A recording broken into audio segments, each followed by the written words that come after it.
Hey, this is the Commander Cookout Podcast, episode 82. I'm Brando. I'm here with Ryan. Today we're going to continue the arc of Tier 1 Toondowns from Toontown to the partner, Merhulk Brunch Deck. Now hit our theme song!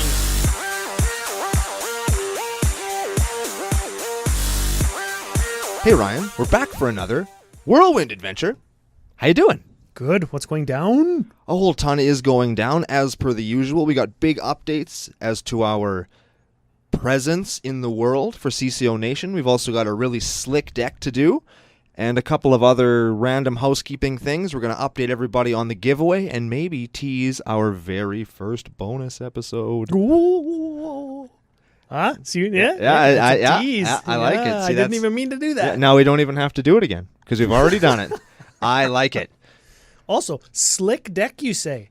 Slick like fish are slick? Yes. Oh. That is exactly how it is slick. Any other way that it is slick is not my style, and I would never try to do something that is outside my comfort zone, as people will see when they look at this deck. That's a good teaser. We'll get to that in a second. First, where do you want to go? Social media coordinates in 30 seconds or less? That was my favorite last week, by the way. Oh my God. Okay, let's try it again. We're CCOPodcast on Twitter and tapped.net. That's where you can see this week's list, last week's list, and any other list that we talk about throughout the course of the show. We're commandercookout@gmail.com. That's where you can send us love mail, hate mail, show suggestions, decks you want to see us tune down in this arc, but no nudes. Nudes. We're also Commander Cookout on the Google Machine, iTunes, Google Play, Google Machine, Podomatic.com, Patreon, YouTube, Facebook, Flipside Gaming, and use special promo code CCOFU to get 10% off your entire order store-wide, or our generous partners for this month's giveaway, MTGOnslaught.com, to use CCOFU promo code to get 15% off your entire order store-wide, and you can find all of those social media coordinates in one place at the official home of Commander Cookout Podcast on the entire internet, CommanderCookoutPodcast.com. Wow. A true radio professional. Okay, I'm gonna take a breath. You keep going. I have one correction. You had said CommanderCookoutPodcast.com, just CommanderCookout.com. Yeah, that's right. That is correct. Excellent place to go and find what's in your cart. Return to. Guilds of Ravnica edition. Yes, that is up now, featuring lots of suggestions from CCO Nation, as well as what I myself have picked up for decks, or just because I like the picture on the card. Yeah, that's a thing. That's a good reason to buy things for your collection. These are collector cards with art on them, and if you like them, buy them. Now, you had mentioned really quick MTGOnslaught.com. That's where you can go and get your 15% off with promo code CCOFU, and that's what we are currently giving away for our giveaway. Aha. That's where you can go. You can go check them out for counters, dice, playmat bags, all the kind of stuff that you need to pimp your game outside the game. Very much so. The ones that we got from Ian at MTG Onslaught, What do you say when you pimp your dice box or your dice bag? I took some old dice out that I don't use and I put his metal dice in. Well, I don't know. That's what pimping is, Ryan. I suppose, yeah. It's when you take a card out of the deck and you put in a foil or altered version of it. That's what you're doing. Yeah. So this month's giveaway, you're going to get all that kind of stuff along with a t-shirt. Once we have a winner, you can tell us your t-shirt size, and they are going to ship straight out of Vancouver, Canada. Not even joking. That's where they're from. Neat. Yeah, all Canadian, all the time. I was expecting an FU something. You wanted to say FU Canada? I could say that. No. No, okay. Don't say that. Moving on. Yeah, moving on. I don't know. I got nothing. Brando's in a generous mood today to not give out FUs. Yeah, I'm in a good mood today. I'm not hostile. I've had a really good week. Very busy. Not just with magic stuff, but just with life stuff. I want to say a big thanks. Last week I told my story about saying sorry to everybody. Today I'm going to say thank you to lots of my good friends that I haven't quite met yet down south, as Kyla and my friend Sarah went on a road trip down to Utah, and she's been sending me pictures and updates and videos of all the stuff that they were going down there to do. And she should have taken me. Just continue. And they've had the best time, and her trip through, I don't know what you call that part of America. There's a word for it, I'm sure, but I don't know exactly what it is. Correct me if somebody in CCO Nation knows it. Let me know. But she's had a great time and said the people have been super great and she's had an amazing time and she can't wait to do it again. So thanks to everybody for taking good care of my wife. For sure. Maybe next August you can drive down to GP Vegas. Magic Fest Vegas, whatever we have to call it now. Oh. Yeah, I'll be flying. You can drive if it's so awesome. Yeah, through like the nothingness that is like Montana, most of Montana and Idaho and Utah. And It'd be just like driving here at home. yeah, and it sucks here too. Hey, Nevada looks amazing from the air. I can only imagine it would be cool to drive. I like deserts. Deserts are my favorite thing. So maybe I wouldn't be as adverse to driving through one. Perhaps. I'm sure I'd change my mind if I was driving through one, though. It's 47 million degrees outside, and all that's out there is like a lizard eating a bug, and that's the only live thing I've and then seen. your car breaks down. Yeah. Then you're... Then the radioactive mutants come out of the hills, and they eat the dog, and they burn my dad, and then they flatten all the tires on my camper and steal the gas, and then we're in the hills have eyes, and nobody wants that. Yes, we are. Yeah. And no, we don't. Don't watch that movie. It's a good movie. So, okay, back on topic. We are a Magic the Gathering podcast. Are we? We try hard. We are, yeah, very much so. We do what we can. You teased at a bonus episode this month. Yep. What's that about? That's coming up at the end of October. We're going to do an extra episode just because we kind of wanted to do something that's a little bit different than what we'd normally do. So it might be a deck tech. I think we are planning on a special deck for this particular one, but that'll also be where we do things like, say, a top 10 list or a set review if it falls on the month that there is a new set launch, because people do ask us our opinion on new things when they come out. That we'll do the product review, or we'll do something of that nature. We'll do something that kind of maybe other podcasts are already doing, but we kind of want to do them too. We don't want to dilute per se what we do here at Commander Cookout Podcast, which is brew spicy ass decks and say F you to each other. Yeah, and other people. Yes. And we don't want to show anybody up, but we will if we have to. Absolutely we will. Okay. We hinted at additional YouTube content? Additional YouTube content. This Ooh. past week, we said we had a really good week.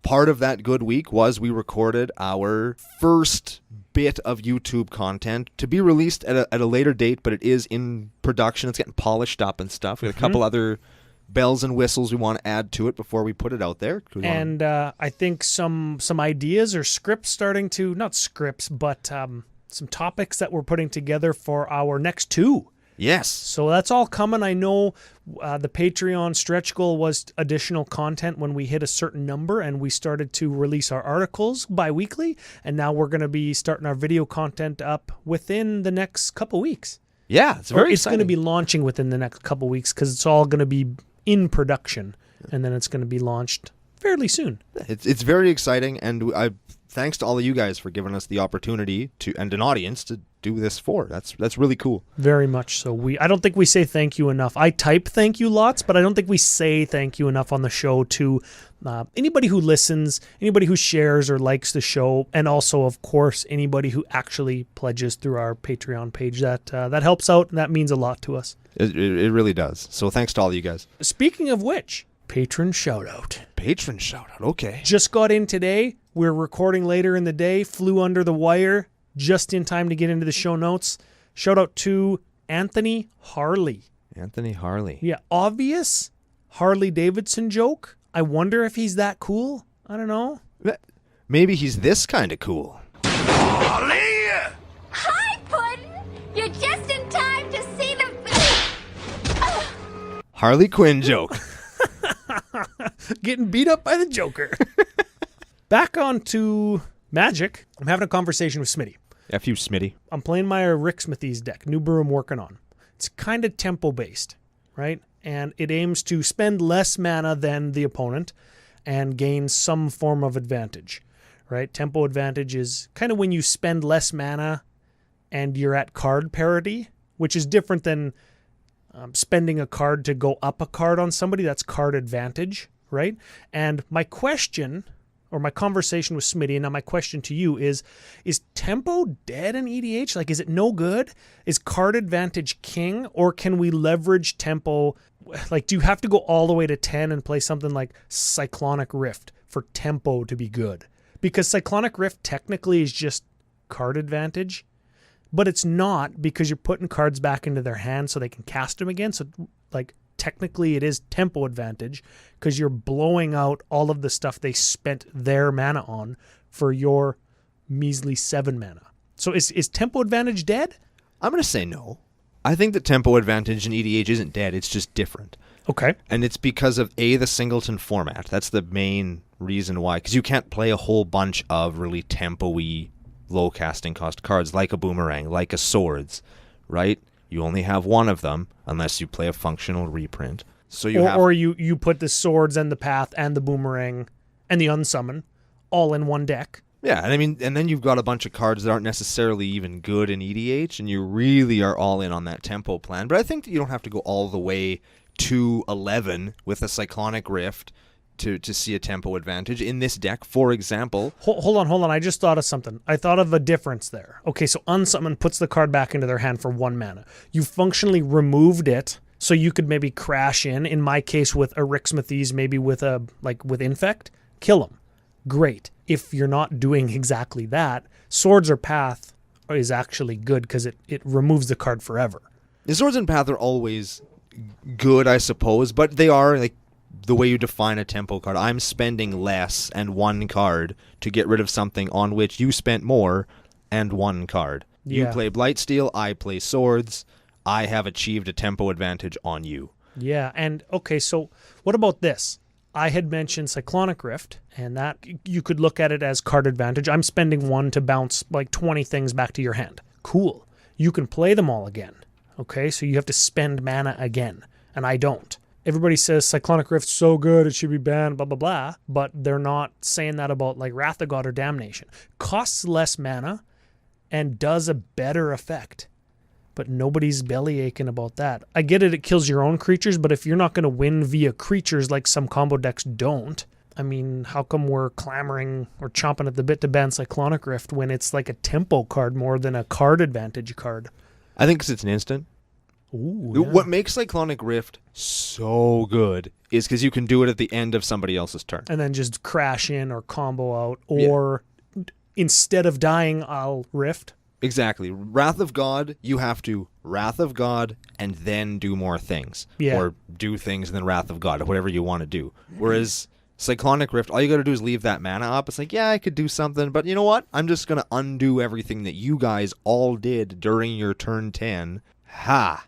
And I think that's why it's so good. And there's such a middle finger in the face, too, which is nothing that I have a problem with. But I think that's why it makes people so tilted, or like gets under people's skin like that, where they think it should be banned. I suppose. You had Arjun the Shifting Flame kind of contemporary example from the other night as well, right? Yeah, we were going to talk about the difference between tempo and card advantage, and you and I had a conversation off air about if you draw your whole deck, do you win the game? And in my Arjun the Shifting Flame deck, whenever you play a spell, you puzzle box. You take your hand, put it on the bottom, and draw that many cards. Yeah. And I drew my entire deck 3 times. I drew through my whole deck 3 times, and Now, I did not win. Important to note that your deck was still there, but you did draw through it all. And with Arjun the Shifting Flame, it's not selective. You don't get to, like, if you have 7 cards in your hand and you want to get rid of 5 of them, you draw 5. No, it's 7, go to the bottom, draw 7 new ones. So you kind of have to choose what you play, attack, because that's how you're going to win, and then ship everything else and hope you get something cool next time, right? And that's what was kind of happening, where I'd draw, and I was playing with a Mystic Remora, and I drew like 40 cards off that Mystic Remora. We got a Mystic Remora in this deck. Yeah, we're going to talk about that in a few minutes.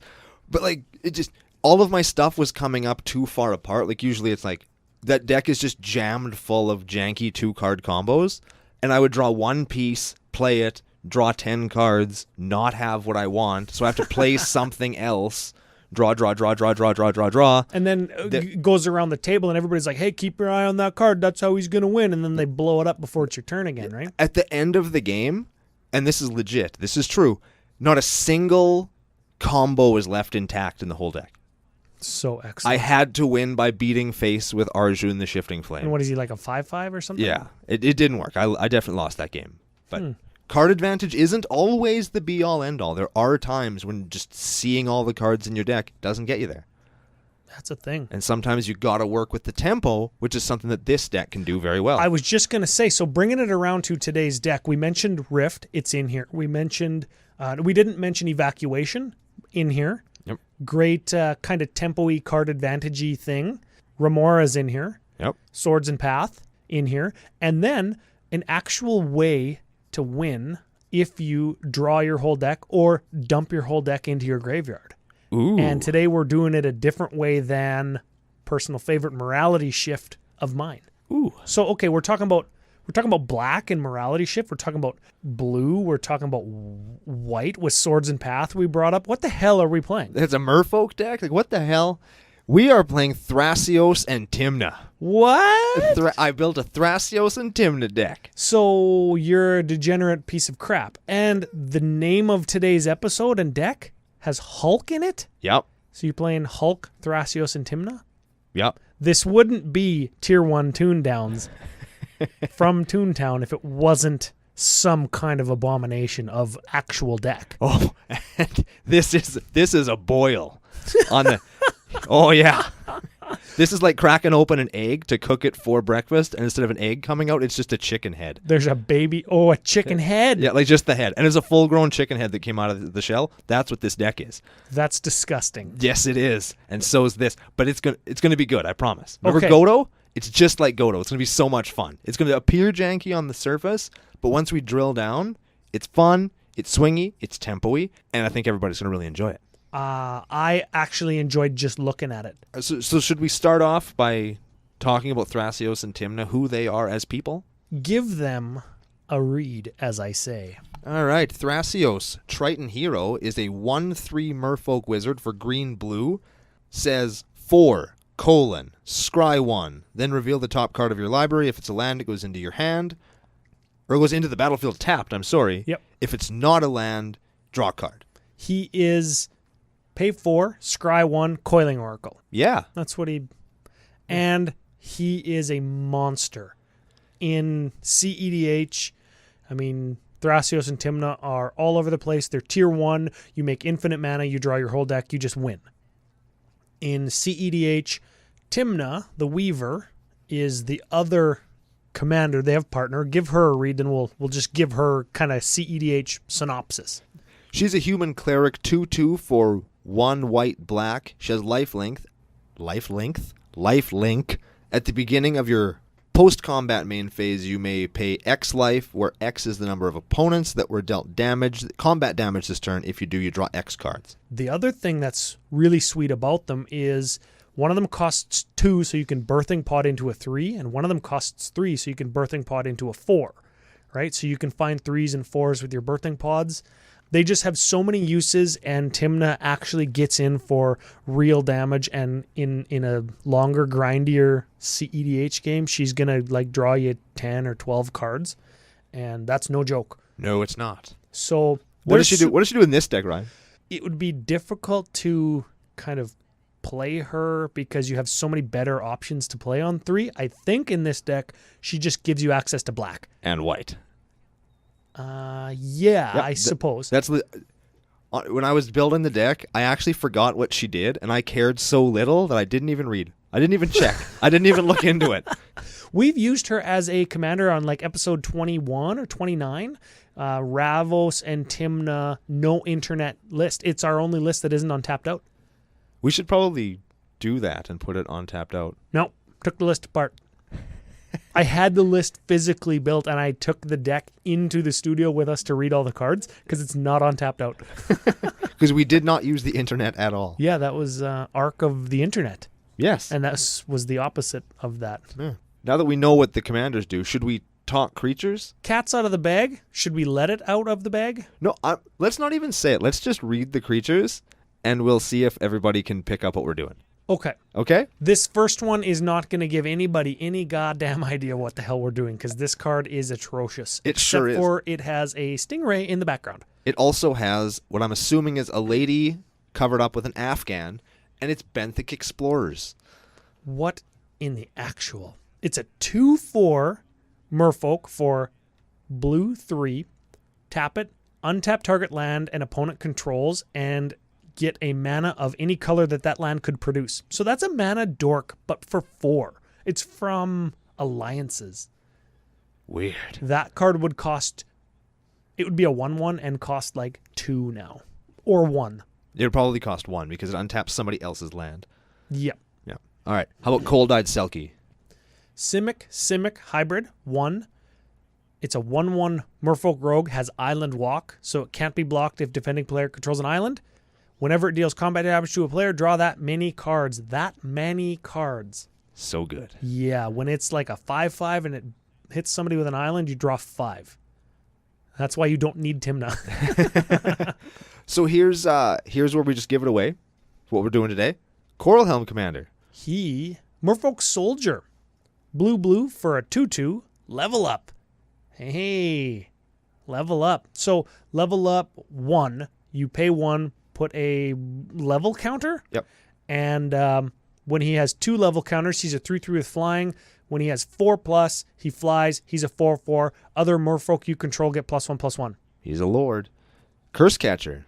Merfolk for 1. Sack it. Counter target instant or sorcery unless its controller pays 1. Dacra Mystic. 1/1 Merfolk for 1. Blue. Tap. Each player reveals the top card of his or her library. You may put the revealed cards into their owner's graveyard. If you don't, each player draws a card. What? Fate Seal the Table. Oh, it's Fate Seal. I think. Now Fate Seal, I guess, puts it on the Yeah, bottom. on the bottom, yeah. It's what's the new Demir keyword? Surveil. Surveilling the table. I suppose, kind of. Ish. That's kind of a weird one. But I know how the deck works, and I know some funky things you can do with that. Yeah. Okay. Moving right along. Deep Root Elite. Deep what? Deep Root Elite. Deep what? Deep Butt Elite? I'll take it. Okay. Green 1 for a 1/1. Whenever another Merfolk enters the battlefield under your control, put a +1/+1 counter on target Merfolk you control. So that's a lord, kind of. Sort of ish. We're going to count it. Yep. How about Drowner of Secrets? Ooh. Merfolk Wizard. 2 relevant creature types there. Blue 2 for a 1/3. Great stats. Sure. Tap and untap Merfolk you control. Target player puts the top card of their library into their graveyard. Okay, so when you tap them to attack or add mana, you can mill somebody. No. Oh, it's untap. No. Yeah, you have to tap and untap Merfolk you control to do that. Tap a Merfolk, mill a guy. Oh. Not when they become tapped. It's tap, do. Oh, I read it, and in my head, it didn't work like my words meant. Let's keep going. Empress Galena. This card, originally from Invasion, I think it's expensive now. Foils of this card are like ghastly expensive. Anyways. Tell everybody why, Ryan. Merfolk. Legend. Thing. 1/3 for blue 3. You play blue and tap her. Gain control of target legendary permanent. Yeah. Neat. And it says right on the card, this effect doesn't end at end of turn. So none of this as long as it stays tapped bullshit. You get it, and it's yours now. Nice guy as a cradle, bro. Thanks. Nice general, dude. I appreciate that. I didn't even think of Gaia's Cradle. Oh, yeah. Yeah. Oh, yeah. She's good. All right, moving along, we got Fallow Sage. That sounds dirty. I wouldn't Google it. No, definitely not. 2/2 Merfolk Wizard for blue 3. Whenever Phallic Sage becomes tapped, you may draw a card. Ooh, pretty good with your Drowner of Secrets. Tap to mill, draw a card. Tap to attack, draw a card. Very cool. Yeah. How about Forerunner of the Heralds? It's a 4 mana 3/2. When it enters the battlefield, you search for a Merfolk, put it on top of your library, and whenever a Merfolk enters the battlefield, put a +1 counter on Forerunner of the Heralds. It's kind of a functional reprint of Merfolk. Harbinger? Yeah, except it costs the same, except this one's green. This one's bigger, and it doesn't have Island Walk, but it gets even bigger as you play Merfolk. This one's probably fine because lots of the lords give unblockable. Yes. So we're okay with it not having Island Walk. Very cool. I like this card a lot. This next card, Grimoire Thief. Yeah, so blue for a 2/2 Merfolk Rogue, when it becomes tapped, You look at the top 3 cards of somebody's library and you exile them face down. You pay blue and sacrifice him. You turn all the cards that you exiled with him face up, and you can counter spells with the same name as those spells. A little bit less good in EDH, but you can get people's Sol Rings, you can get people's Cyclonic Rifts, you can get people's Pacts. You can get all kinds of stuff with it, and more specifically than that, you're removing stuff from somebody's library at the cost of doing what you're doing anyway. It's too bad with your Thrasios that you can't scry to the top of your deck or something. Oh no, because you draw what you scry with Thrasios. I was going to say, too bad you can't scry and then Grimroar your own thing so you can counter some other blue player's Cyclonic Rift, because you're playing like a tribal deck. You don't want your stuff to get bounced. Yeah. But it has to be an opponent's stuff that you exile. Correct. Next up, we have Harbinger of the Tides. So this is a Harbinger, but it doesn't do what the last Harbinger did. Correct. 2/2 for 2. You can cast it as though it had flash if you pay blue 2. Okay, fine. So Guts flash. When it enters the battlefield, it bounces a tapped creature. So if we can bounce it, then we can bounce multiple things. I don't know if we can do that or not. No, not the way the deck is built. It's just kind of a combat trick / removal thing. It's cool. I like combat tricks on creatures, especially tribal creatures. I'll take it. How about Herald of the Secret Streams? Hold on.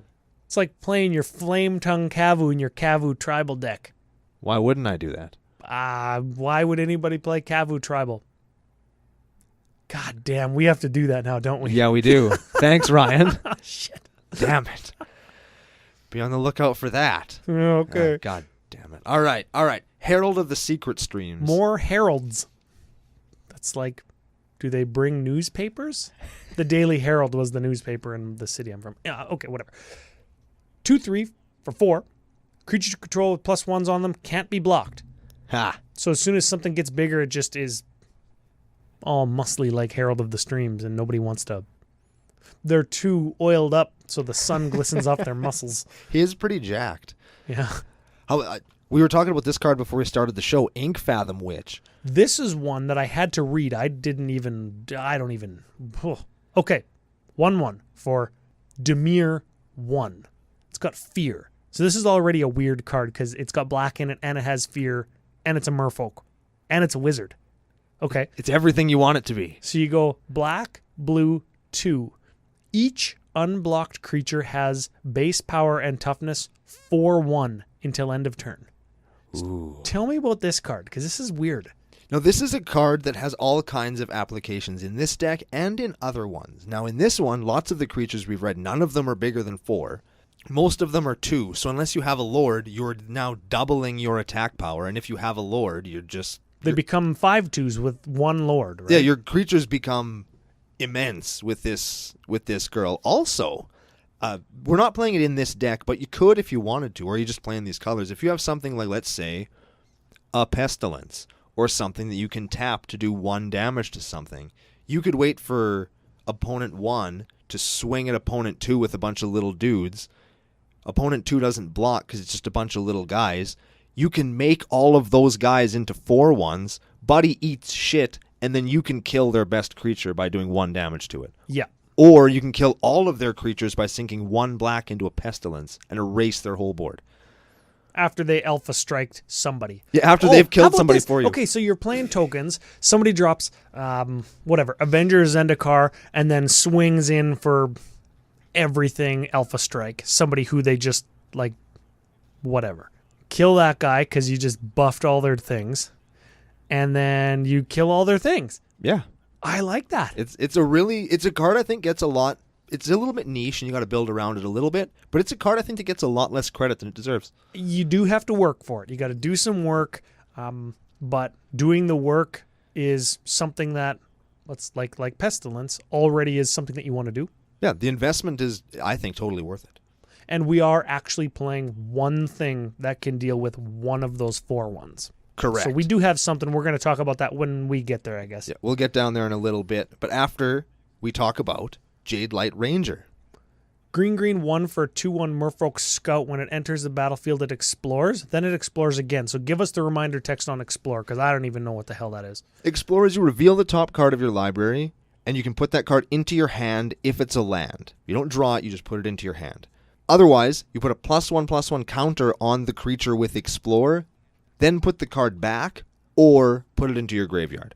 So it makes the creature bigger, you get to surveil, or you get a land off the top of your library. Explore is good.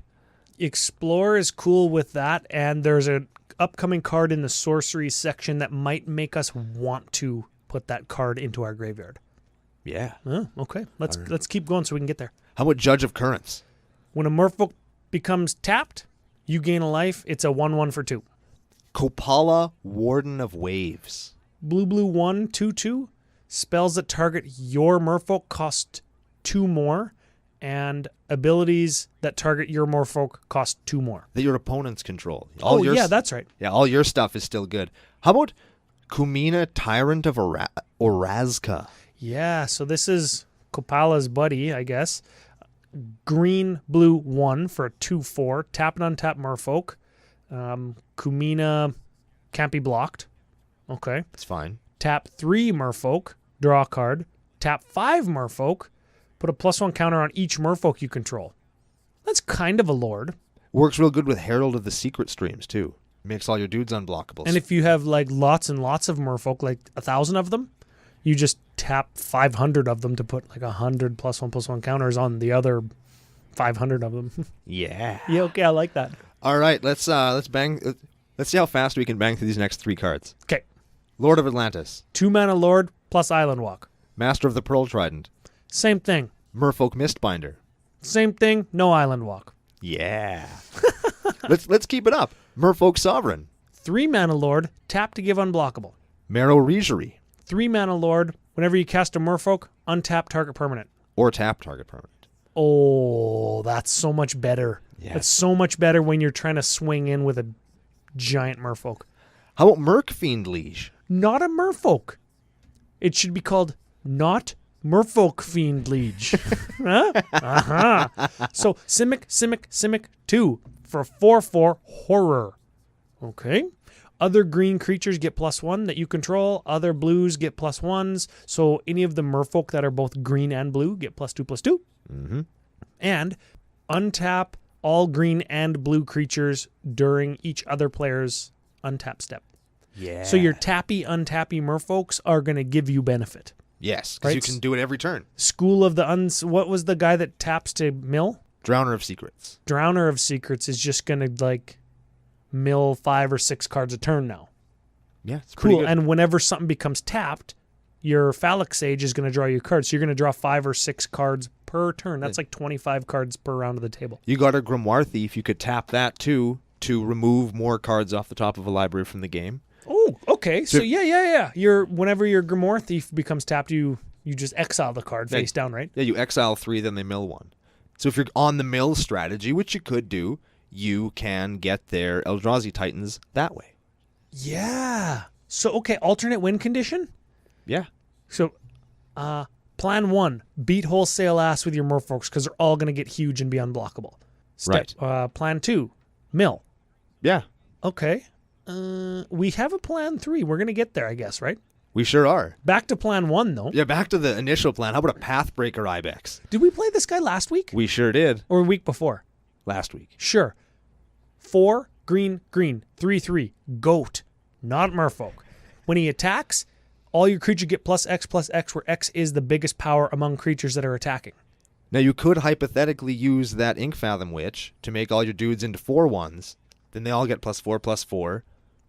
Or if you have like the Inkfathom Witch to make your 2/2s into 4/1s, and then you have like maybe 2 lords, and now they're 6/3s. So all your creature gets +6/+6. Yeah. Or you could have the next card, who's just a giant, huge beater. Yeah, you could do all of that and then play a Prime Speaker Zagana. Blue, green, 2 for a 1/1. Sounds terrible. Sounds the worst, yes. But she enters the battlefield with X +1/+1 counters, where X is the greatest power among other creatures you control. When she enters the battlefield, draw X cards. She's going to fill your hand back up because she will be the last thing you cast. Yes. And then she's just going to get giant. And she can have +1s, so with that really buff, muscly merfolk, she's not going to be able to get blocked. It's pretty good, hey? Yeah, Herald of the whatever, muscly baby oil. Herald of the abs. Yeah. All right, now let's talk about creatures that totally have no business being in this deck. Protean Hulk. Yeah, what in the actual hell? Okay. 6/6 beast, so he doesn't even fall in a line with like your goat and your horror. He's a beast. 6/6 beast for green 5. When he dies, search your library for creatures with total converted mana cost 6 or less, put them onto the battlefield. He's in here as a throwback to the cEDH list. Okay. Thrasios and Timna. The one that I kind of used was a Hulk's Breakfast Hulk deck. Yep. And I'm like, sure, I can tune that down. I can tune that way down. And what I did was I left Protean Hulk in here, no sack outlet, but if it dies, it can find you any number of things. There is an infinite mill combo in this deck, so it finds you the two of the 3 parts that do that, or it finds you 3 lords, or it finds you your Ink Fathom Witch, or it's a utility card. It finds you whatever you need. Yeah, I like right then. I like finding 3 lords with it, and then just like somebody kills it, or you let it die, or whatever. Then you just or there's somebody casts the wrath because you have like 10 other merfolks, and they're like, oh well, you're just gonna get rid of all your other merfolks, but then you find 3 lords, so then you're just like right back online again. And that's a good feeling. Yeah, I like that guy. Everybody likes that. Okay, we talked about this. Oh. And I love how it has nothing to do with like the cephalid illusion is. Like you don't have to sack your Narcomoebas and your Hermit Druids to dread return him back and sacrifice him. No. Nope. Just get him, let him die, get some value. Thanks, Hulk. Thanks, Hulk. Yeah. Next up, we have Root Water Hunter. So this is our guy that with the Ink Treader Witchy Bitchy, whatever her name is, the 4/1 maker. This guy is a merfolk that lets you tap to deal 1 damage to target creature or player. He's a 1/1 for blue 2. With excellent art. Yeah, it looks like he's flying, but I have to tell myself that he is in just some brownish, murky water. Yeah. Yeah. Good old Tempest art, hey? You could never tell what's going on. How about Sea Scryer? I like this one too. So we got a Tempest one. Now we got a Mirage one. Blue 1 for a 1/1 tap to add a colorless to your mana pool. So Sea Scryer? Yeah. Sea Scryer is a mana dork, but you can also go 1 tap and add a blue to your mana pool so it filters for you. Pretty cool. I like it. How about Shapers of Nature? Green blue 1 3/3. Excellent rate there. 3 mana 3/3. You can pay 4 to put a +1 counter on target creature, or you can pay 3 to remove a +1 from a creature and draw a card. Yeah. Lots of +1s. That 10/10 Prime Speaker Zagana, you can just pump mana into it to remove counters to draw your hand again. It's pretty good. Yeah. How about Stony Brook Banneret? Island Walk, Merfolks and Wizards cost 1 less to play. That's a 1/1 for 2. And if they're a Merfolk and a Wizard, they cost 2 less. Excellent. And there are lots of Merfolks that are also Wizards in this deck. Most of them cost like colored, colorless though. So Yeah, but there's a few who will be reduced to color, like our next card, Stony Brook Schoolmaster. yeah, Merfolk Wizard for white 2. 1/2. When it becomes tapped, put a 1/1 blue Merfolk into play. Now let's just say you tap it to mill a card. Then you get a dude. And let's say you have an Intruder Alarm in play. You wouldn't. I would. You would. CCO staple. Right? We haven't played Intruder Alarm for weeks and months. Right? And here we are using it to mill fools. Oh, no, I don't think it's in the list. We'll see. We'll see. We'll see. Maybe Enchantment it will be. section. That's Maybe for it will sure. be. How about a Sun Titan? You dirty bastard. That's a giant. So that's on theme with things that don't match Merfolk. Yeah. That are all different. Yeah.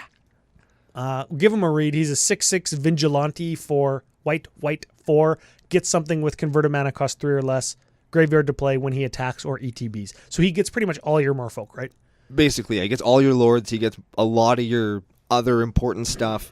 He gets whatever you want back. He's a good card. You could let your Thrasios or your Timna die when you have him instead of going back to the command zone so you can get them back for free. Yes, you could do that as well. Yep. All right, how about Sig River Cutthroat? At the beginning, wow. Start all that again. Demir for a 1/3. At end of turn, if an opponent lost 3 or more life this turn, draw a card. Huh. So if you hit anybody with anything, you'll draw a card. So that rewards you for just trying to beat wholesale ass like you want to do anyways. Yeah, and it's on every turn too. If somebody else gets attacked, Ooh, Yeah. spicy. Yeah, you so know that's- what? I like being rewarded for things that I want to happen anyways. That's what the next card does. and we all know how much I like this card. Tatyova Benthic Druid. Merfolk Druid. Really? Come on. She had to be a druid. It says druid in her name. At least she's not a zombie jackal crocodile merfolk druid. At least she's not like a swimming Naga druid. Yeah, she wouldn't have been in Merfolk. Anyways, green, blue, 3/3/3, landfall, draw card, gain 1 life. Oh my I god. want to play lands anyways. I want to explore. I want to Thrasios my lands right onto the battlefield and then draw my next card. I could Thrasios in response to her thingy so I could get my next land. Yeah. Oh, so sick. Yeah. That would be so awesome. She is very good. All right, we're coming close to the end here. We got Vodalian Illusionist. Ooh, here's a spicy one. This one from Weatherlight. Okay. Merfolk, 2/2, blue 2. You can tap him and blue. Target creature phases out. Yeah. What? And with the Teferi's protection phasing rule changes, if you phase out your whatever, it comes back in with its counters on it still. Yeah. Thanks, Teferi's protection. Yeah, most excellent. That'd be a good one for this deck. You could just Teferi's protection your whole team when they go to Wrath, because you will get Wrath in this deck. Definitely. Anyways, All right, how cool about card, cool art. Dirtbag Merfolk Beater up next in Wake Thrasher? That sounds like a bad video game. Dirtbag Merfolk beat 'em up. Anyways, blue 2 for a 1/1 Merfolk soldier. When a permanent you control becomes untapped, it gets +1/+1 until end of turn. Ooh. So with your Merkfiend Liege. Merkfiend Liege, that's right. You can just have a giant guy every single turn. You untap your turn anyway, and you have a giant guy that you can then prime Speaker Zagana to draw a bunch of cards. Yeah. He's a good card. Okay. How about a Wistful Selkie? Last one. Simic. 2/2 Merfolk Wizard. She's checking all the boxes. When she enters the battlefield, draw a card. Yeah. Creature Suite. How do you feel? I think it's pretty sweet, Ryan.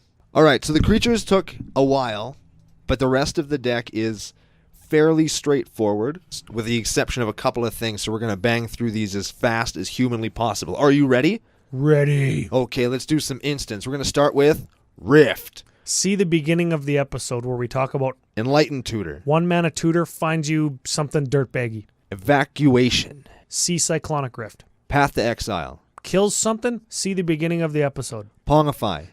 Kills something, gives them a 3/3 monkey, see the beginning of the episode. Rapid Hybridization. Jesus, kills something, gives... See Pongify. Reality Shift. See Pongify. Swords to Plowshares. See Path to Exile. Beautiful. Sorcery Time. End Hostilities. Ooh, okay, so this is a 5 mana Wrath. This is what they do now. They cost 5 mana, but they do something. Okay, so destroy all creatures and all permanents attached to those creatures. It gets equipment. I'm playing this because Evan was playing a Voltron deck last week. And I'm like, get ruined, Evan. F you, Evan. Wrath of God. See the beginning of the episode? It Yeah. destroys all creatures for white 2. Patriarch's Bidding. This could combo you. Could, in theory. Black, 3. Sorcery. From Onslaught. Super cool. So you know it's good. Yeah. I should have bought one in Vegas, but I didn't. Each player chooses a creature type. Each player returns all creature cards of the type chosen this way from his or her graveyard to play. This must be the reason that you chose all those other different creature types. Goat, giant, horror, whatever else there was in there. If I told you that I had that in mind when I put in Patriarch's Bidding, would you believe me? Because I did. Oh, yeah? Because sometimes people want their Grave Titan back, so you'll get your Sun Titan back. Oh, Sometimes no shit. people You just want- next leveled me. Yeah. Well, if anybody names Wizard or Soldier or I think there are some warriors. There's a rogue, there's a soldier, there's all kinds of stuff. But we're naming Merfolk, right? Absolutely we are. Yeah, okay. It's Okay, 100% we're on the of same that. page there. Definitely. So you name Merfolk, you pay 5, you just get all your stuff back. Speaking of Merfolk, it's important to note that this is a Merfolk spell. Summon the school. White 3, tribal sorcery, Merfolk. Neat. Okay. Put 2 1/1 blue Merfolk wizards into play. Tokens. Okay, fine. Tap 4, untap Merfolk you control. Return summon the school to your hand from your graveyard. That's good with an enchantment that's coming up and the Merc Fiend leaves because you can get it back every turn. Yeah. So you just tap 4 things and you get it back. Yeah. And then you tap some mana and get some stuff. If you have your Stonybrook Banneret, you tap 3, you get 2 guys. Mm-hmm. It's good. Yeah. All right, let's do some enchantments. There's 6 of them. 6 enchantments, and they're all sweet. I want to start with the 2 that harken back to the cEDH list, and one of them we actually played last week as well in Carpet of Flowers. Yes. So it's an enchantment for green. During your main phase, you add X mana of any one color to your mana pool, where X is the number of islands target opponent controls. And we looked into this last week, and just keep in mind, it's been errated to sound a little bit strange, but you get to pick which main phase that happens on, and so you can use it on your post-combat main phase if you have not already used it on your pre-combat main phase, I believe is what we got out of that. That is correct. And under normal circumstances, like the blue player is probably not going to be attacking and is just going to not really care if it's pre or post-combat. But we're probably going to pre-combat it all the time to get our Lord to get more damage in. Or if you turn 1 it, if you go Forest, Carpet of Flowers, you can go Combat Step, Post-Combat Main Phase. Add a blue for your island, because you have an island and you've gone second, and you can then drop your Mystic Remora. Oh, yeah. Okay. So Mystic Remora, cumulative upkeep 1. Whenever an opponent casts a non-creature spell, draw a card unless that player pays 4. You always draw a card. Yeah, you always draw cards in the first couple turns. How long do you keep it around? In this deck, when on turn 2, you would have to pay its cumulative upkeep cost. Do you just let it die after you've drawn 3 cards off of it? If you play it on turn 1, yes. And you've netted 3, you would have netted 2 cards off it. You would have drawn 3 cards from it if everybody cast a non-creature. I would suggest also that later on in the game, this isn't a dead card, because you can play it, and it'll refill your hand. Part of the aggro problem is you run out of stuff. You run out of gas. Mystic Remora will either force your opponents to do less stuff, or they will be helping you rebuild for another attempt at winning the game by them doing what they're doing anyway. While I agree, I am a little bit soft on it late game because it doesn't refill your hand right now.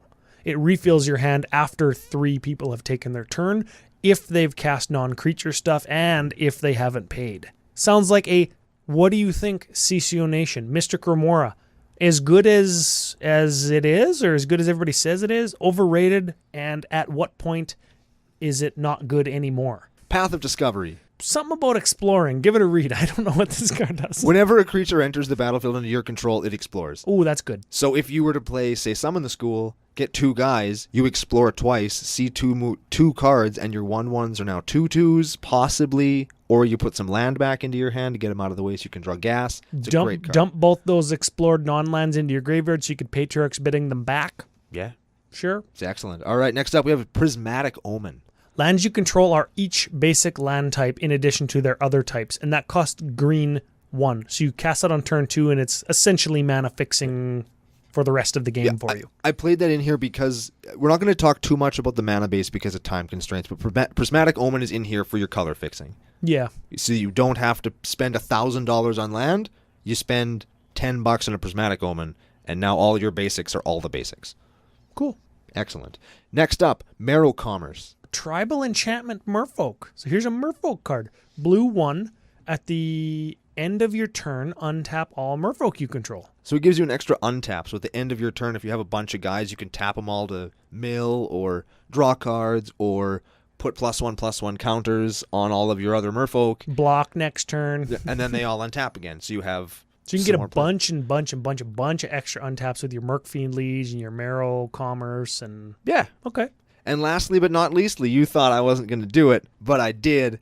Intruder Alarm. It's in there. Yeah. So, enchantment 4, blue, 2, Creatures don't untap during everybody's untap step. So that seems counterproductive with what we just said, like literally 5 seconds ago. Yes. But whenever a creature enters the battlefield, untap all creatures. Okay. So you can tap anything to, let's say, mill a card. And when you tap something, you get a 1/1. And then that'll untap all creatures. Yep. So you can just effectively mill somebody. Yeah, or if you have that guy that taps to do a damage, you can do damage. You can remove cards off the top of libraries. You can draw cards. You can put +1/+1 counters on your guys. You can do virtually anything. So essentially, play Intruder Alarm, draw your whole deck, make 7 million Merfolk, mill out every single person on the table, and ping everybody to death. Yes. One card does that all? Yeah. That's why you play Enlightened Tutor. Yes. Okay. Okay, let's rock out some artifacts here. Now, this one is a specific quasi-combo piece with another creature in the deck, Basalt Monolith. Basalt Monolith, artifact for 3, doesn't untap during your untap step. So again, seems counterintuitive or counterproductive, but taps for 3, then you can pay 3 and untap it. So that would combo with Wake Thrasher. Yeah. Tap it, pay the 3, untap it. Tap it, pay the... You just make him an infinity. And if he has a +1/+1 counter on him and he's unblockable. Then he's unblockable. And your lords give him unblockable too. Yeah. Or if somebody just has an island and you have your Lord of Atlantis, unblockable. There's all sorts of ways that a Wake Thrasher with a Basalt Monolith could just go in and end somebody's life immediately. So excellent. That's very good. Chromatic Lantern. 3 mana rock also makes all of your lands tap for any color. Commander Sphere. 3 mana rock, sack it to draw a card. Sol Ring. Door of Destinies. Whenever you cast a Merfolk, I assume, you put a +1 counter on every other Merfolk. No, you put a counter on it, and all of your Merfolk get +1/+1 for each counter on it. Oh yeah, you're not putting the counters on the Merfolk, which is actually important in this deck. Correct. But it makes all your Merfolks big. Yes, it's a And very good. just for you. It's an excellent travel card. Not like Coat of Arms where all creatures get bigger. Correct. Yeah, okay. And next, I super like this card. I dig this one too. Quicksilver Fountain. Okay, so at the beginning of each player's upkeep, that player puts a flood counter on target non-island land they control. Okay, it's an island for as long as there's a flood counter on it. At the end of turn, if all lands in play are islands, remove all flood counters. Okay, so you're denying people's mana, like nice Cradle, nice taps for 2 land, noob, blah, blah, blah. Yep. But it also gives you a whole ton of mana with your Carpet of Flowers. It sure does. Yeah. I like that little combo. That's a little bit stacksy. Yeah. See, I like playing stacks. There's the There it is. obligatory Yep. stacks There it mention is. of the show. I like it. That's a cool card. Lastly, I guess we have got one Planeswalker. I just included her kind of on theme. Yeah. And it's Kiora the Crashing Wave. Kiora the Crackwave. Give her a read. She is a Kiora, 2 loyalty for green, blue, 2, +1. Until your next turn, prevent all damage that would be dealt to and dealt by target permanent and opponent controls. -1, draw a card, and you may play an additional land this turn. Pretty good with all the exploring you've been doing. And -5, you get an emblem with, at the beginning of your end step, put a 9/9 blue Kraken creature token into play. Now that's an emblem. Okay, so she's on theme. Cool. She lets you draw cards, which I think is the best. It's too bad that that's not her +1 when she enters the battlefield with 2 loyalty. What a pussy. Yeah, I feel like she costs too much for how few times you get to use her, because her plus ability is kind of useless, especially in a big game. But if you get to activate her twice, you've ramped and you've drawn 2 cards. Yeah, And she like Maze of Iths, then explores, and then who cares? Because you're just going to... Whatever. I don't... Yeah. Cut her. Yes, I actually probably would cut her, to be honest with you. I love her minus ability, but I wish it was her plus. Moving on. If you are keeping track at home, ways to draw cards, including on both of your commanders that cost 2 and 3 mana. That's why they're good. Okay. 16 card draw ways. Yeah, baby. And that doesn't count like just going infinite and drawing your whole deck. Targeted removal, including Rift, but I mean, you're probably never going to... You would, but... In a pinch, you'd use it. In a pinch, yeah. So 10 ways to remove, including that Vodalian illusionist that gives phasing. Okay, cool. Phasing. Mass removal. 4. We got Rift, Wrath, Evacuation, End Hostilities, and one I like that I cast like 3 times last week, Devastation Tide. Not in here, but Still cool. It's got, a very- it's got a good one. Miracle, right? Yeah. Blue 1, if you Miracle it, bounces all non-land permanents. I like that one, but it's Dig a it. sorcery. Not as good. Definitely not as good. Yeah, I mean, in super, let's super corner case it. If it's on the top of your library, you know that because you explored and then put the card back, you could technically tap your Stony Brook Schoolmaster to get a guy to put it into your hand, and then, or you could tap your Fallow Sage to draw a card and Miracle it. Yeah, on and somebody you else's do that turn. during somebody else's turn. Yeah, And it can ignore the timing restrictions of the sorcery. I actually did that with something this week. This last week I did that. It was awesome. Okay. 7 mana rocks, enough when the average converted mana cost is less than 3. I hope so. I think so. Lords, 8. Merfolk in total, 37. Tribal Game Enders. We've got Pathbreaker Ibrex, Door of Destinies? Yep. Is it what it's called? Patriarch's Bidding, and Protean Hulk. I counted it because you can get Lords. Yes. He dies, and it's just like giving your team +3/+3. Yeah, That's an overrun when they're all unblockable. it's pretty good. Yeah. Yeah, I like it. And, of course, Intruder Alarm. Strengths and weaknesses. Strengths and weaknesses. Beats ass or face, whatever end you want to beat. Yeah, whichever end of the body you want to beat, this deck can beat it. It's kind of controlling, but it's definitely an aggro deck with a combo win potential, but it kind of feels controlling because you've got some bounce, you've got some that guy that makes some 4/1s that you could potentially kill. Can play the long game. Despite being an aggro deck, it draws so many cards because you're playing blue-green, arguably the best 2 draw colors, and Scry on Thrasios. Like, Good lord. it's so good. Weakness.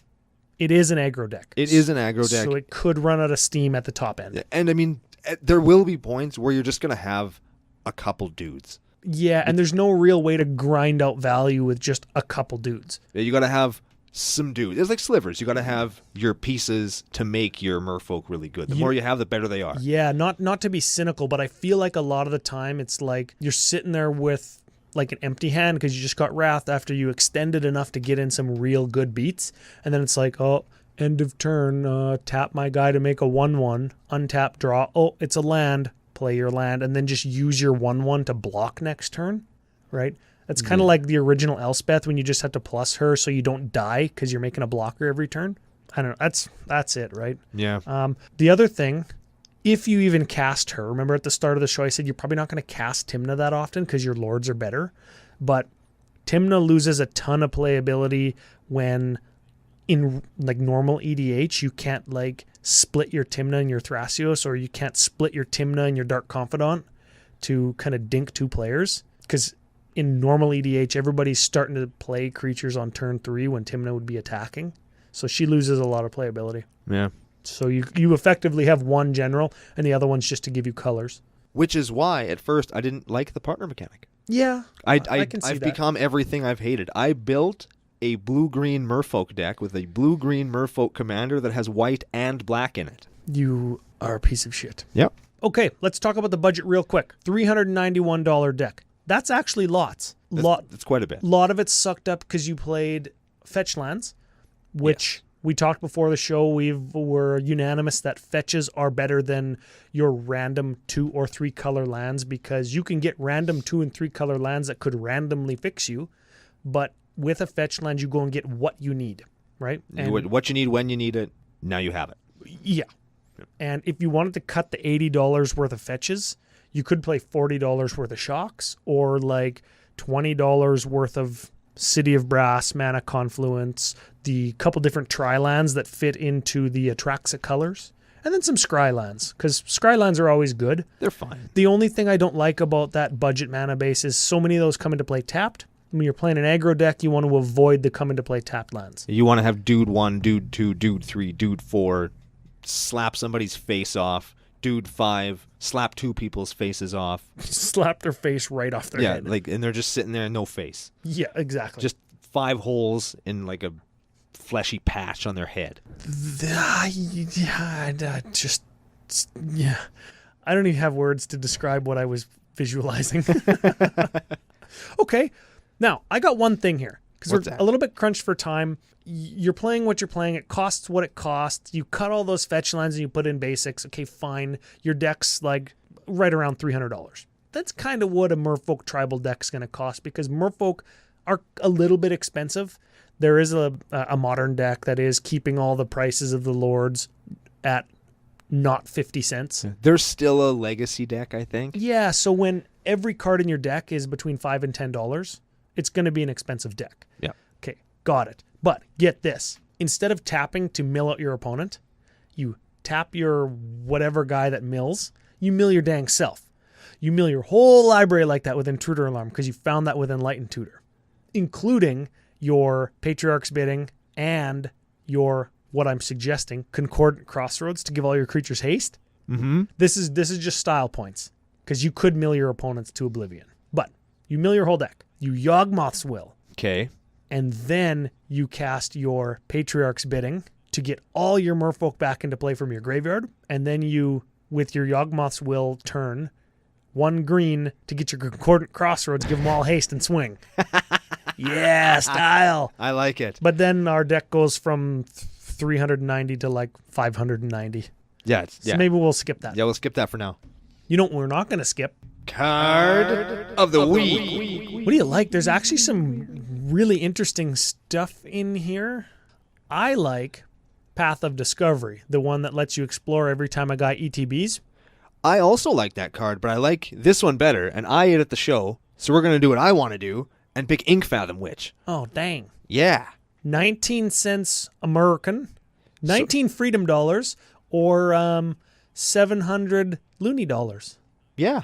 or 350 toonie dollars. Nicely said. Yeah. All right. She is a 1/1 for Dimir 1 with Fear and Blue-Black 2. Each unblocked creature becomes a 4/1 base power and toughness until end of turn. She's cheap as hell. She was printed in Shadowmoor, Plane Chase 2, and Plane Chase Anthologies. That's right. If you go to your local game store and say, I want an Ink Fathom Witch, first they're going to say, why? And then you're going to say, because I listened to this great podcast called Commander Cookout Podcast, and they gave me a sweet idea. I'm going to win games with it. Yeah, and then you tell all the people that are asking you, why the hell do you want an Ink Fathom Witch? You tell them to listen to Commander Cookout Podcast too. Yeah. That's what I would do. And then they'll kind of be like, if they're telling you to play garbage like that, how good can they be? And then you're going to show them, and they're going to be like, oh, man, these guys. You these guys. suplex them through the glass showcase on your local game store. Yeah. Yeah. I don't actually do that, though, unless you own the place. Because glass showcases are very expensive. Yeah, and that glass is pretty thick because like people can lean on it and stuff. Not all the time. No? There's lots of do not lean on glass signs around Saskatoon, and Yeah. I don't like that. Yeah, I like to lean on glass. Yeah. Give me some Windex. I'll clean it for you. I just want to lean on it. Excellent. Milk list? Everybody loves the milk list. Okay. Milk list, as per EDHRec.com, is the most popular cards per converted mana cost in the color combination that we're talking about today. Not red. Witchmaw. Yes. Or Gitchmaw. Yeah. Or Gitchmouth. Yeah, I like that better. Yeah, let's do that. Atraxa. F that bitch. Yeah. Okay. At the 0-drop slot, Astral Cornhole Copia. Asshole Cornucopia. That's what we call it. And no, we're not playing. No. Soul Ring. Yes. Thrumming Bird. No. Of course, that's in here. Stupid everything. Thanks, Atraxa. Chromatic Lantern. Yes. Tezzeret's Gambit. Nope. I like that card, though. Deep Glow Skate at 5. Nope. Merciless Eviction at 6. Nope. Dune Blast. What? Yeah. Are you serious? That's in here. No. Ugin the Spirit Dragon at 8. That's a gooder, hey? It is, but it's not in here. In Garrick's Wake at 9. Nope. Jin Gitaxis Core Augur, that dick, at 10. Nope. Primeval Protector. I'm sure that's one just because it was in the pre-con. I'm actually working on a new milk list with EDH Rec right now. Excellent. Okay, And so also no. Blightsteel Colossus. Nope. Emrakul the Promised End. Nope. Forest. Yeah, it's on here. Yeah, we're playing it. Yeah, we are playing a forest, yes. 2 milk list matches. Sweet. Yeah, okay, we're doing good. What does the spice calculator say? So interesting. There's over 5,100 Atraxa lists on EDH Rec. The next most popular, Thrasios and Timina, at 340 decks. Good God. What in the actual? Ah. Okay, well, 340 lists. Second most popular, Ginchmouth. 295 average converted mana cost. 3 tutors in this deck. Yeah. You've got your Enlightened Tutor, your Harbinger of the Merfolk, and your Protean Hulk. Yes. Hulk I included because it's a tuned down list, not a deck that I made, and I tuned down a Hulk list. Okay. The Harbinger I left in because I just think that's a cool card. That's a neat tutor. And the Enlightened tutor you have to play because Intruder Alarm is the crux on which the combo works. Yeah, that's right. Now, as it stands, 55 unique cards from EDHRec.com's stock list of Thrasios and Tymna. Yeah, it's full of like cEDH stuff and proliferate type things. Nah, F that. We're playing Merfolk Tribal. Punch it all in. 47.8 on the spicy calculator. Just shy of the 50 test. Yeah, now if you cut the tutors, if you said, okay, Protean Hulk costs 7, I'm going to cut it, and I'm going to add something that isn't on the stock list, another Merfolk, your spiciness goes up to 56. There we go. Okay, so I'll cut the Protean Hulk. He's just there for show constraints anyway. Okay, now you want to cut one of the other tutors. Sure. Okay, just exercise in thought. Yeah, let's cut that Merfolk tutor that I just put in because I wanted to talk about him. Let's cut him too. Sure. Then where do we go? 72. Yeah. That's like spicy with honors. It's like air horn honors. I like that. I just made it up. Yeah, we should use that. I like air that. horn honors, 70 plus. Sweet. So sweet, yeah, it's super spicy. Super spicy. If you can get by the I'm playing Thrasios and Tymna stigma that you're going to get when you sit down, because it's going to be like, oh my God, are you kidding me? You know what? Common thread throughout all of Tier 1 Toon Down Arc is you have to sit down and make sure that your play group knows that it isn't what they think it is, right? Or what they assume it is because you're a dirtbag. Yeah. Unless you're not a dirtbag, then good on you. Then just play your game. Yes. But you gotta politic it up a little bit, and you gotta kind of bend over and take it up the bum a little bit if you're gonna sit down with your Godo Helm, your Thrasios and Tymna Hulk deck, like blah blah blah, right? Yeah. That's kind of I guess that's kind of a thread that holds the arc together, but it also brings us to the end of this deck. And damn near the end of the arc. We have one more Toon Down next week, hey? Yeah, we're not sure who we're going to do, so if there's somebody that at the last minute you were waiting, you're like, oh, maybe next week I'll send the email seeing if Ryan and Brando will do this deck for me. Send it now. It's the last chance you're going to have for the arc of Tier 1 Toon Downs from Toontown. So get your requests in as soon as you can. That will also get you in to win our draw this week. We've partnered with mtgonslaught.com to get all those counters and a t-shirt and a playmat bag and all sorts of stuff to pimp your game outside the game. Oh, yeah, that's right. The final episode of Tier 1 Toon Downs from Toontown is next week, and then on the Wednesday is going to be the bonus episode where the giveaway happens. Yeah. So this is, I guess, the final week that you can get your entries in. I'll do one more Facebook post, I think, for everybody to like, share, comment, do the thing to help get the word of CCO out there. And maybe one of you will be the winner. One of you will definitely be the winner because that's how contests work. With that, I would just like to... For time constraints, we couldn't get into all of the little intricacies of the deck. But if you go to Tapped Out, the CCOPodcast Tapped Out page, and just take a look at it, there's lots of little things that you can find that, especially with an Intruder Alarm, you can do all sorts of dirty shit that we didn't talk about on the show here. But there's lots here to unpack and to see and to do, and I think that's what makes this deck really fun. On the surface, yeah, it's creatures, it's aggro, it's lords, it's beat your face in, whatever. But there's also a lot more going on there where you have a lot of play and a lot of situational things that you can do to change each game and make every game exciting, which is what we aim to do here on the show. And we will do that for you again on the next episode of Commander Cookout Podcast. Hit our theme song! Woo!